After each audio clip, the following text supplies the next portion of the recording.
Bienvenue sur la scène agro, un balado produit par Agro-Québec Média et présenté par FAC, pour les acteurs de l'industrie et les mordus d'agroalimentaire. Nous partageons l'actualité, des entrevues exclusives, des dossiers, portraits d'entreprises et plusieurs sujets liés à ce secteur représentant un véritable moteur pour l'économie du Québec. Bonne écoute. Ici Lionel Levac. Marc Fesneau, ministre de l'Agriculture et de la Souveraineté alimentaire de France, estime que son pays doit poursuivre sur la voie de la souveraineté alimentaire. Il demande toutefois aux différents partenaires de l'agroalimentaire de le faire dans une logique d'ouverture sur le monde. Le ministre Fesneau présidait l'ouverture officielle du CIAL Paris 2022, le Salon international de l'alimentation. Je suis au CIAL Paris. Voici mon reportage. La plus grande foire alimentaire du monde se poursuit à Paris. À la cérémonie d'ouverture, le président de Comexposium, qui chapeaute l'ensemble du réseau CIAL, Nicolas Trentesseau, montrait un véritable soulagement devant la vigueur du secteur de l'alimentation après plus de 2 années fort difficiles. Mais ce n'est pas tout à fait terminé. La pandémie n'est pas la seule difficulté, rappelait-il. Les embûches n'ont pas manqué, on peut se le dire. Crise sanitaire, crise économique, crise politique. Et bien évidemment, c'est un pont que nous avons construit tous ensemble, un pont vers le défi alimentaire mondial, nourrir 10 milliards d'habitants d'ici 2050, besoin quasiment de doubler la capacité de production pour arriver à satisfaire cette demande. Alors, quelles solutions, quelles innovations pour atteindre cet objectif de manière durable? Eh bien évidemment, le défi est immense. Nous avons construit ce pont et l'ensemble de la communauté agroalimentaire a répondu présent. Le salon, cette année, a retrouvé sa taille pré-Covid, donc taille de 2018. Et c'est sans doute le premier salon mondial à réussir à relever ce challenge. Et donc ça veut dire qu'on a cette année plus de 7000 entreprises présentes sur le salon, près de 130 pays représentés. C'est véritablement un rendez-vous absolument mondial qui se tient ici en France. Donc après ces années chahutées, on peut légitimement se demander ce qu'est devenu le consommateur finalement, quelles sont ses attentes aujourd'hui. Eh bien, en reconnectant davantage avec la cuisine, et c'est grâce ou à cause du confinement évidemment, le consommateur finalement a traversé ces années Covid en renforçant ses aspirations plus que jamais. Il veut bien entendu du plaisir, toujours du plaisir. C'est la clé d'entrée de l'alimentation. Mais pas que, ça ne suffit pas. Il veut également du plaisir et de la santé pour aller vers du bien manger. Il y a une alimentation plutôt naturelle, naturellement bonne, sans doute moins transformée, sans doute plus simple.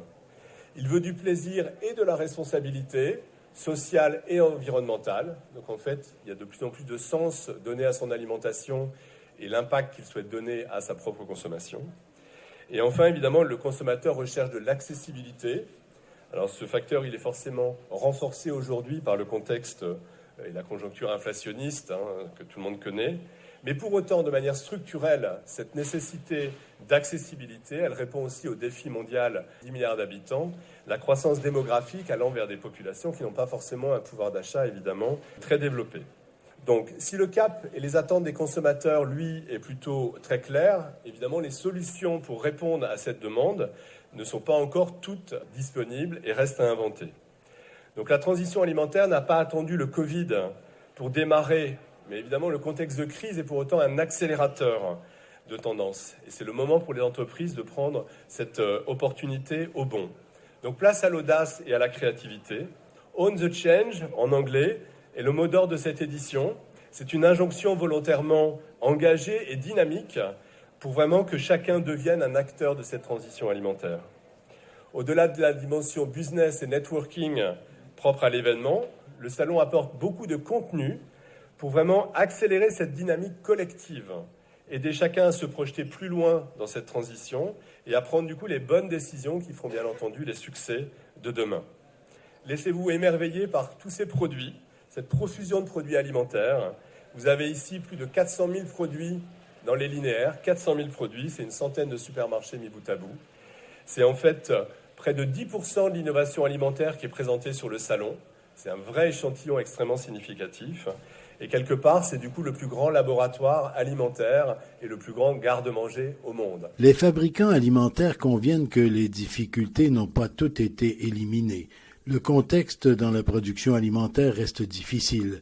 Il est président du Conseil de Cial Paris et président de l'ANIA, l'Association nationale des industries alimentaires, Jean-Philippe André. C'est ni le lieu ni l'endroit d'en parler, on pourrait en parler pendant des heures.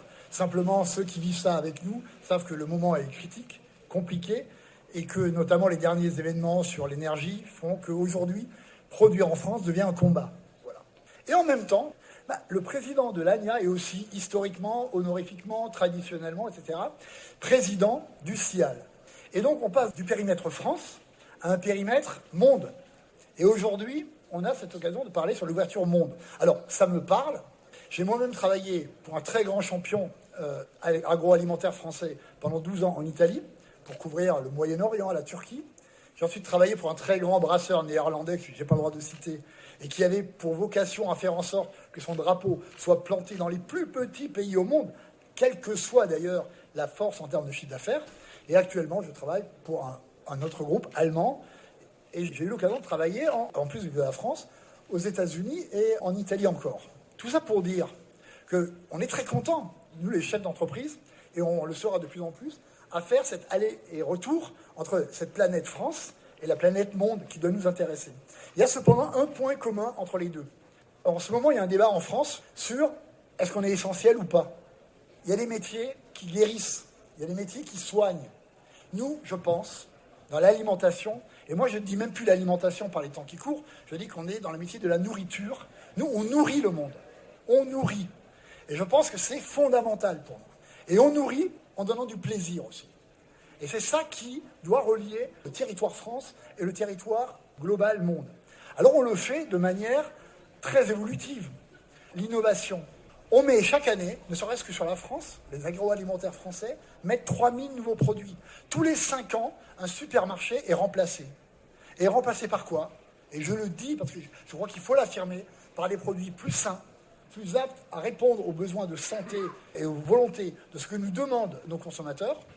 Et puis, on découvre de nouveaux univers, les ferments. On parle maintenant des protéines. J'étais assis à côté du chef Marco Colagreco. Chef, vous parlez beaucoup des algues. C'est des univers qui s'ouvrent à nous aussi. Donc, ce monde, il change, mais toujours au service de ce côté nourriture. Et là, pardonnez-moi d'être un peu franco-français, on a le droit de temps en temps de l'être. La France a tous les arguments pour être l'ambassadeur dans le monde entier de cela. On est parfaitement légitime. Et on est tellement légitime d'ailleurs que les chiffres le prouvent, puisque, et les chiffres sont beaux, on est le 5e exportateur mondial en agroalimentaire, c'est le 3e ligne au niveau de l'excellent commercial, donc tout va bien. Tout va bien, mais tout va bien avec des bémols, parce que je crois qu'il faut aussi pas se raconter des histoires et se dire la vérité. On est 5e, mais il fut un temps on était 1er. D'accord ? On a aujourd'hui pas plus de 20% des PME françaises qui sont orientées à l'export. 80% de l'export est fait par quelques sociétés, 2 ou 3%. Donc voilà le vrai contexte dans lequel on est. Or, on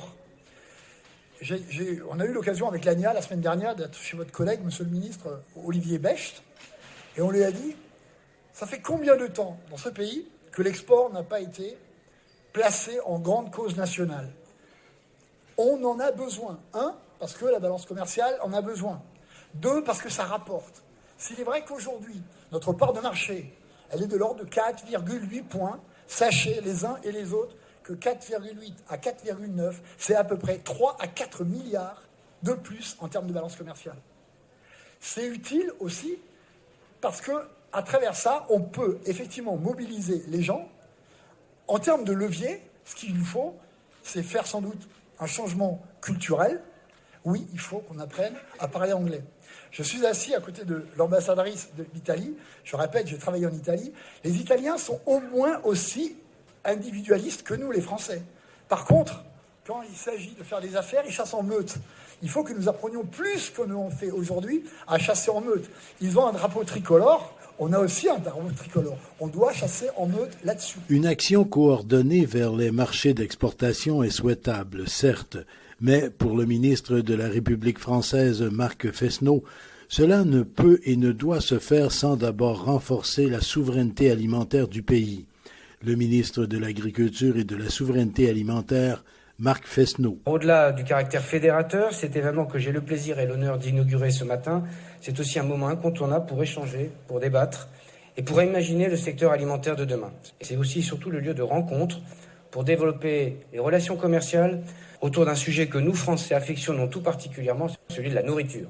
Ma présence ici est aussi un message simple que je souhaite adosser à l'ensemble des acteurs, c'est que le ministère de l'Agriculture et de la Souveraineté alimentaire est aussi et surtout le ministère de l'agroalimentaire. Votre activité est éminemment stratégique pour notre agriculture et notre économie, parce que l'export est un levier de croissance pour nos filières agricoles.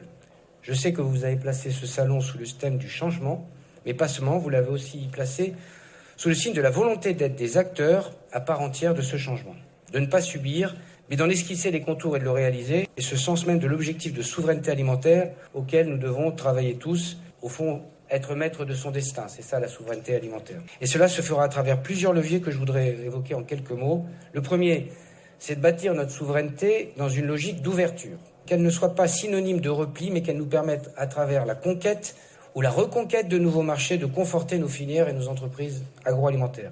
Et nous le ferons avec vous et grâce à nos partenaires étrangers que je salue, à travers la création de valeur ajoutée à l'export, en Europe comme dans le monde, pour améliorer le positionnement des filières agricoles et agroalimentaires. Je dis, et je le répète, la question de la souveraineté est parfois opposée et parfois vécue comme une question qui serait formalisée sous la question du repli. On dit, si vous voulez de la souveraineté, il faut que simplement vous soyez en capacité de produire pour vos habitants et pour vos pays. Moi, je pense que c'est mal poser la question que de poser la question de la souveraineté dans ces termes-là. La souveraineté, c'est la capacité à être maître de son destin, mais maître de son destin, c'est aussi la capacité à produire des échanges. Parce que sinon, nous ne comprendrions pas ce qu'est le monde qui est devant nous. Et nous avons des atouts, nous Français, à faire valoir, une image d'excellence associée à un art de vivre et une gastronomie dont vous êtes des ambassadeurs, des territoires diversifiés liés à des savoir-faire qui font notre fierté, une position de leader mondial sur plusieurs secteurs, évidemment les vins et spiritueux, mais les produits laitiers, les semences, les légumes transformés. Et nous venons de lancer au ministère un plan fruits et légumes qui nous permettra de confirmer, pour ne pas dire de conforter cette ambition qui a été parfois un peu oubliée, notamment dans ce secteur. Une capacité aussi unique d'innovation, confortée par des investissements massifs, soit au travers de France Relance, soit de France 2030. Et cette édition 2022 du Salon de l'alimentation en est une formidable vitrine, puisqu'elle est l'un des premiers rendez-vous qui permet de nouveau à chaque entreprise française d'exposer ses produits, ses innovations, ses savoir-faire, son excellence. C'est fort de ces atouts que nous avons fait le choix d'accélérer les transitions à l'œuvre, notamment les transitions écologiques, avec un haut niveau d'exigence environnementale, mais aussi sociétale ou sociale, avec l'objectif d'en faire un levier pour ouvrir la porte vers de nouveaux marchés. Nous le faisons à travers également la défense d'un impératif, celui de garantir une concurrence équitable à nos producteurs dans un marché ouvert. Marché ouvert et concurrence équitable. C'est à cette condition que les transitions engagées par nos filières agricoles et agroalimentaires pourront être profitables. La question de la réciprocité des normes, désormais, c'est posé sur la table, et ce n'est pas un sujet français, c'est un sujet européen. Il conviendra que nous fassions en sorte que dans le débat et dans le commerce international, ce sujet s'impose, parce que c'est à cette condition qu'on élèvera le niveau d'exigence, qu'on permettra l'échange sur les marchés, mais aussi qu'on confortera nos modèles de production. Le deuxième levier, c'est d'impulser ensemble le changement afin que la promotion de la marque France s'appuie sur un très haut niveau de qualité. Ça ne va pas dire produire moins, parce qu'il ne faut pas, à mon sens, opposer production de masse et monter en gamme. C'est l'un et l'autre auquel il faut répondre. Ça veut bien dire produire plus et produire mieux et favoriser ainsi l'adaptation de l'offre française aux grandes tendances d'évolution de la demande du marché intérieur, du marché européen, mais aussi du marché mondial. À cet égard, je voudrais saluer l'implication de Business France, de la Sopexa, de la coopération agricole qui se sont investis pour la promotion à l'international de la gastronomie, de l'agroalimentaire, de l'agriculture française au travers de la marque Test France. Et nous avons besoin de retrouver cette tradition, de montrer ce qu'est la France en termes agroalimentaires et agricoles, ce que nous avions peut-être oublié depuis un certain nombre d'années, peut-être ainsi que nous étions sur des acquis que nous croyons immémoriaux et éternels. Nous avons 3 attentes principales auxquelles nous devons répondre. La première, c'est de mieux prendre en compte les nouvelles attentes sociétales en termes d'alimentation. Il y a des évolutions profondes de pratiques alimentaires à travers le monde. Difficile parfois de distinguer les tendances lourdes des tendances conjoncturelles, mais nous avons un travail à faire là-dessus. Mais aussi parce que les consommateurs peuvent avoir de nouvelles attentes sur les modes de production, le bien-être animal ou la question des additifs. Et je voudrais saluer le caractère ambitieux de l'engagement des entreprises sur ces différents sujets. Le deuxième, évidemment, c'est la qualité gustative de nos produits et nous devons continuer à porter une attention particulière à la promotion des indications géographiques et autres signes de qualité, tout en travaillant aussi sur les produits plus d'entrée de gamme. Enfin, la dernière attente des consommateurs, c'est la qualité sanitaire des aliments. Il s'agit d'un véritable atout pour les filières agricoles et agroalimentaires. J'en parlais ce matin avec les acteurs des filières laitières. C'est la qualité et c'est le sérieux de ces filières qui a permis d'ouvrir de nombreux marchés. Le troisième et dernier levier, c'est celui qui fait la jonction entre les deux premiers. C'est celui de l'accompagnement dans l'État pour promouvoir les entreprises et les produits français. C'est l'objet du plan de relance export agricole que je porte au sein de mon ministère et qui actualise un plan stratégique export et agroalimentaire qui avait été monté entre 2018 et 2022. Le livre blanc ou exporté en 2023, véritable outil d'aide à la décision, sera d'ailleurs lancé ici même ce lundi.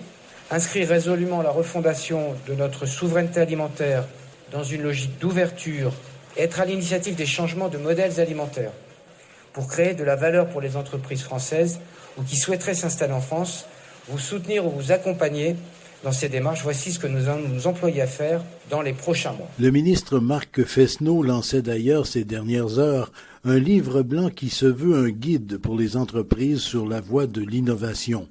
Le document est dans la ligne du plan stratégique de l'État français sur l'export et l'agroalimentaire.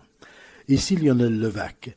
Alors que se poursuit le Cial Paris, je continue mes rencontres et je recueille des informations et témoignages qui feront bientôt l'objet d'autres reportages. Au revoir. Vous avez aimé ce contenu? Suivez la Scène Agro pour rester à l'affût de l'actualité agroalimentaire. Merci et à bientôt.